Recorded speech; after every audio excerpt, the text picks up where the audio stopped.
The e-commerce market was worth around $18.77 trillion in 2024. And by the end of 2034, it will go from 18.77 to $75.12 trillion. This is more than 3 times growth. But this is obviously the projection for the long term. We need to see how it's gonna grow from 2024 to 2025. From 2024 to 2025, it will grow from 18.77 trillion to 21.62 trillion.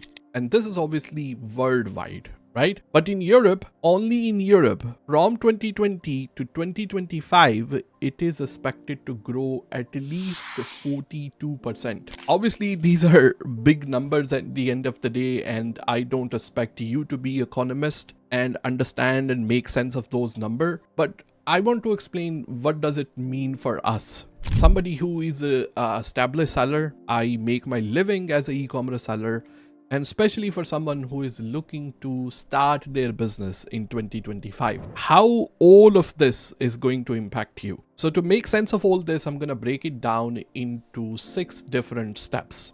I will put the timestamps inside the description, and this video is going to be packed with tons of value. Number 1, I'm going to talk about competition. Obviously, there is a huge growth. The second thing that I want to talk about is going to be how these platforms are going to change.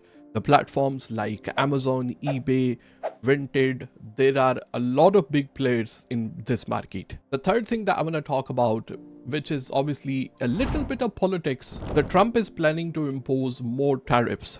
And as an e-commerce seller, I heavily rely on China. I buy 99% of the products that I sell in the European market from China. And if the tariffs are going to impose from US, obviously the other countries are going to react as well. So I need to break this down as well.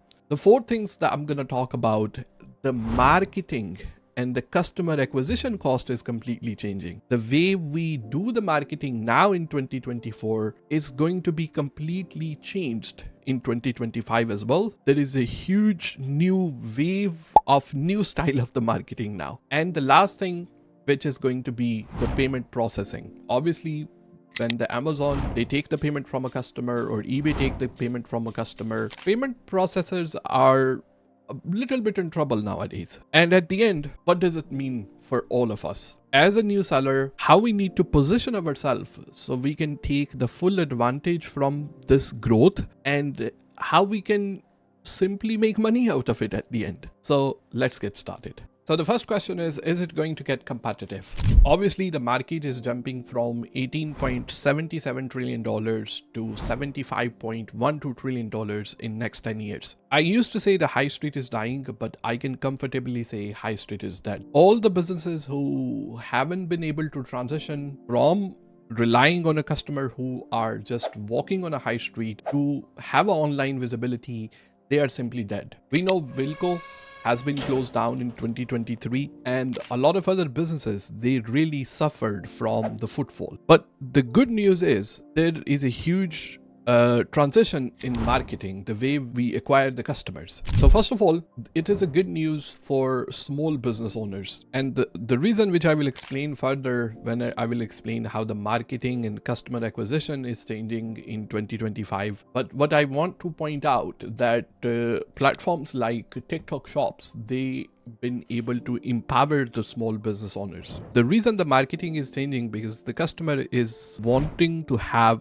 that one-on-one connection with someone who is looking to sell the products to them. They are looking to buy into their stories. The reason they are selling, it is more important to them as compared to what products they are buying at the end of the day. The small businesses, they've been able to go on a TikTok shop and they've been able to utilize that platform. And we have seen the huge growth in TikTok in 2024. Obviously, the bigger brands, they don't have that sort of one-on-one connection, even though they are trying. I have recently seen the Holland and Barrett. They have a TikTok shop where they go live and they are interacting with the customer on one-on-one basis. The customer is looking for that one-on-one interaction, especially once they are on these social media platforms. They are consuming a lot of time on these social media platforms. So as a small businesses, we have a leverage over the big brands that we can offer that one-on-one touch. And that's what the customer is looking for. Even though it is going to get competitive, because the way the things are moving and the way the things are going to transition in 2025, I believe it's a still good opportunity for a new sellers to really offer that one-on-one interaction and one-on-one experience to the customer as well. So I would say as a small business owner, we have less to worry about as compared to the big brands as well. The second thing that I want to talk about is e-commerce platforms. I'm not going to go into other online retailers like Sports Direct or JD Sports, how they are going to do, because, we don't really care at the end of the day. What we rely on is selling on Amazon, selling on Shopify, selling on eBay, selling on TikTok Shop. The way these platforms have moved overall, that they have to offer something for small business owners. Amazon is looking to sort of bring this live streaming into their platform for very longer period of time, even before the TikTok Shop was started. They're looking for obviously influencers who can go online on Amazon and they can showcase different products to the customers, and they can have one-on-one attraction with the customer that the customer is heavily seeking nowadays. Amazon has been working on this for a very longer period of time, and I would say next 10 years, probably Amazon will bring that in next couple of years. And it's going to be a huge competition for TikTok Shop. Amazon is going to stay major player when it comes to e-commerce. And the simple reason for that, even though the TikTok Shop is huge and the eBay have the second biggest share when it comes to e-commerce market, but these platforms have things to worry about. Number one, they haven't been able to build the infrastructure that Amazon have built overall. With that, they can offer a faster delivery time like Amazon Prime, and nowadays, most of the time it's a next day delivery. If I order something 9 p.m., 10 p.m. at night, next day, most of the time that item is delivered to me in less than 24 hours. And Amazon have this huge advantage over other platforms. And simple reason for that, they've been focused on building that infrastructure, building those fulfillment center close to you, and hiring those, self-employed Amazon Flex drivers, and all the system which they have created. They have a leverage over other platforms. eBay has been really hurt in 2024, and the reason for that is obviously the other platforms, the platform especially like Vinted. The only leverage which eBay have so far is the sellers on Vinted and even the buyers on Vinted. They are heavily focused on clothing only, and they are heavily focused on used item. eBay still have that leverage, and they can offer that support to small business owners where they are selling new items. So if you are looking for that ideal platform where you can sell the new item, you can sell the used item, and the barrier to entry is going to be lower, eBay is still going to hold its position at the end. It cannot compete with Amazon, but we have to keep in mind, other than small businesses who are selling on Amazon, there are big players like Apple is also on Amazon as well. So especially when I'm selling mobile phone and accessories, I'm also competing with these bigger brands. eBay managed to keep that touch with the sellers, where they are selling the used item, and to compete with Vinted now, all the private sellers who are selling the used item, there is no fee, just like Vinted. So they are planning, they have changed their platform, their interface of the website massively. They have integrated AI in it and other things which are up to the modern touch as well. So eBay, I will say it's still in a very sweet position. The biggest challenge which Amazon is going to have is going to be the TikTok Shop. Amazon also obviously have built many warehouses, but TikTok is also planning to offer those fulfillment services to their customer as well. But building like these types of infrastructure is a work of decade. It's not something that you can do in 1 year or 2 years. So even though TikTok is able to offer that one-on-one attraction, if Amazon will bring the live streaming built within Amazon platform, the things might change. The only thing which will look different, obviously the TikTok have that leverage. TikTok is a social platform. So when the customer is scrolling on a TikTok, they will come across a live stream where someone is showcasing the item. And most of the buyers who buy something from these types of platform, they are buying simply because they are bored at the end of the day. And when they get bored, where they go mostly, they go on social media platform. So TikTok have that image that it is a social media platform. It's not an e-commerce platform like Amazon. If I go on Amazon, I am going there because I have a plan to buy something. But on a TikTok, people are just simply going there, killing their time. And if they come across something which is on a discount and they like, or probably the person who is on a TikTok live really, being direct rotor or something like this, they obviously gonna fall into that trap, and most of the people does. So Amazon, they will bring that over, and I will say, as far as the positioning goes, eBay have that still sweet spot where they have the touch with the small business owners and they have massively developed their platform. So it is going to compete really well with other platforms in 2025. So the third thing which is going to heavily impact on me especially, and I believe a lot of small business owners, is going to be tariffs on China. Donald Trump is going to take office in 2025 and he is promising to impose heavy tariffs on all other countries, especially on China, because a lot of production is happening in China and US heavily rely on China when it comes to production, and US simply doesn't like that. Along with that, they have other plans, and I don't want to get too much into politics, but the Doge, which they are planning to cut all of the reductions of government bodies and reduction of government staff, which they simply think is a waste of time. All of this seems really good on paper, but what looks good on a paper, we have to also realize how much practical this is going to be at the end. Yes, we heavily rely on China, and there is a good reason for that. If we're gonna start producing all the things locally, I don't think so those big brands will be able to offer the price which they are offering now. For example, Apple, they are doing their manufacturing in China.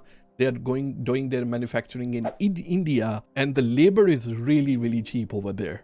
But if they have to pay higher rates and they will bring their production to US, which is what Donald Trump wants, Apple being Apple, they're gonna have to spike their prices up. And if the prices will go up, it will go outside the consumer affordability. And no established company wants to do that. They wanna maintain their prices where they are making decent profit already, and they are going to cut their costs down. So what looks good on a paper, we have to see what practically possible.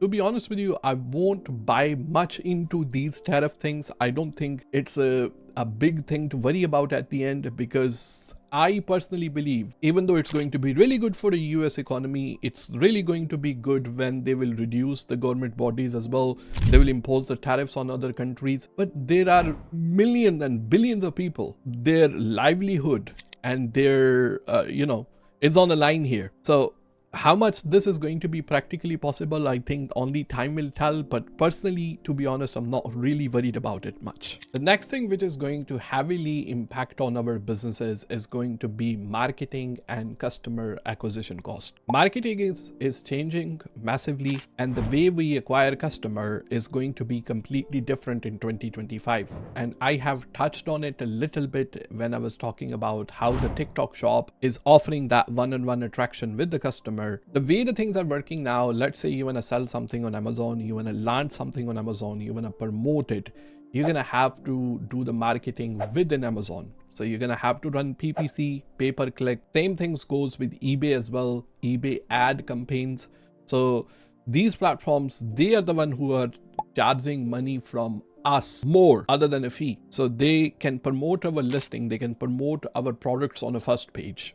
So more customer will click on it, more customer will buy on it as well. To be honest with you, I will hope so that will change in 2025. And the reason for that is going to be influencer marketing. And a lot of new influencers, especially on a TikTok, especially on Instagram, especially on a YouTube. And if the Amazon will bring this live streaming function where the influencer can go live, which is already happening in US, it's just not active in UK yet. If they will do that, then the way we're gonna market our things is going to completely change as well.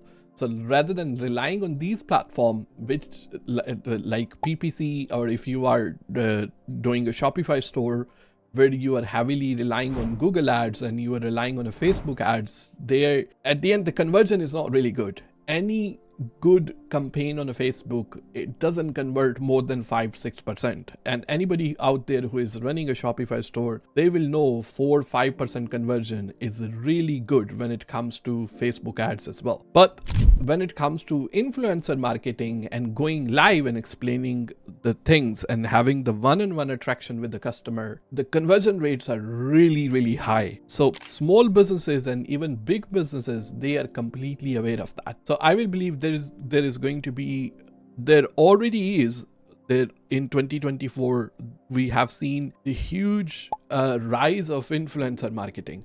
But I think it will go only up from there, and there is going to be a massive spike in 2025 as well, which I personally believe is a good thing. Rather than giving money out to these platforms where we as a small businesses, we pay for the Google ads, we pay for Amazon PPC, eBay ads, all that kind of stuff as well, the conversion is still 4-5%. We'd rather give money to someone who is interacting directly live with the customers. So we will move more towards influencer marketing. We will move more toward affiliate marketing, where we can offer a small percentage of the profit from the products which we are selling to an influencer who is going to promote our product as well. So this is going to massively change, which I believe is a good thing. The next thing that is going to be different is going to be our personal brands and our personal stories.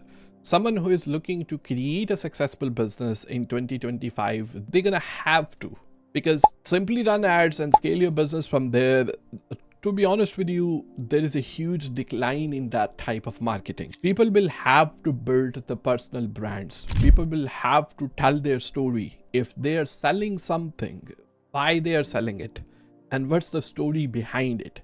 And we have seen the huge rise in personal brands as well, where even the big YouTubers like Mr. Beast, big YouTubers like Logan Paul, you know how he is, they are launching their own personal products as well, where, you know, Prime, the chocolate things and the other Lunchly kind of box, I don't know the names of that, but the power all comes from building a personal brand, where they have a personal brand and they are capitalizing on that opportunity now. So for the small businesses, I think building a personal brand is going to be massively important. You don't have to be like, you know, coming on a YouTube like me, but obviously showcasing your product, how your product is sustainable, posting organic content on the social media platform, it's going to rapidly grow your business. And any business out there, I think they will have to really go with this new marketing style if they want to keep their customer acquisition cost lower. I think running ads, ads on a Google, running ads on a Facebook, it's probably going to die day by day. And those platforms, they are even changing. Like, especially if you look at X and you look at the other platform, like even on a YouTube right here, they are pushing more their consumers. Like if you are watching YouTube, you are a consumer right now. Rather than they are generating their revenue from the ads which they are showing you, they are asking you to subscribe and pay a monthly fee where you can be completely ad free. So they know that this marketing, this one, I wouldn't say it's dying, but there will be a huge decline of this one in 2025. So the next thing that I want to talk about is going to be payment processing. What do I mean by that? Obviously, as a business, once we need to process our payment, we heavily rely on Visa, MasterCard, Stripe, PayPal, all these companies. And recently it came to attention of US Congress that these companies have created a monopoly in the market. There is no other word for it. Whenever we need to process a payment, at bare minimum, at minimum level, these companies are charging at least 3%. In some cases, more than 3%. 3% is bare minimum. Imagine that you need to process a payment of £100 and £3 out of £100 goes to these payment processors. It's huge. If you think about the number of consumers they have, literally Visa and MasterCards is in everyone pockets. A lot of businesses, they are heavily relying on a Stripe, they are heavily relying on a PayPal, and this is literally monopoly. We as a business, we simply don't have any option. There are new payment processors, they are jumping in the market as well, and it's a really good news that it came to the attention of US Congress as well. There has been a hearing of the CEO of PayPal, CEO of Visa, CEO of MasterCards in front of US Congress, where they hold them somewhat accountable that the monopoly that they are creating in the market is simply not in a favor of small businesses.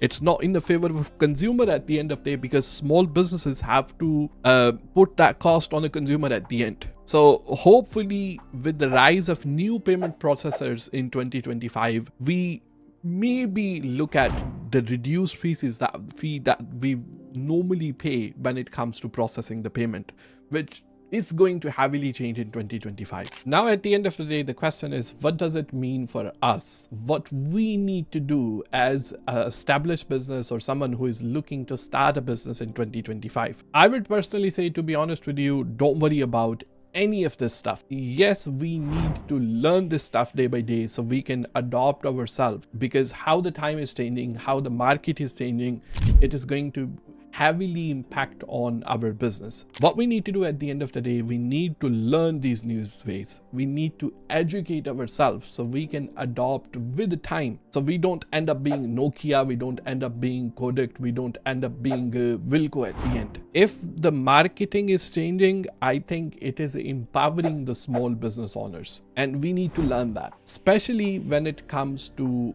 TikTok Shop. I have all my eyes on a TikTok Shop that it is going to massively improve in 2025, and also selling on eBay, selling on Amazon, it is going to stay strong. And I would say educate yourself, and if you haven't been selling so far, get started, because at the end, starting is and learning is something which is going to really impact on our sales, which is going to really impact on our personal growth. Keep on educating yourself, and Happy New Year.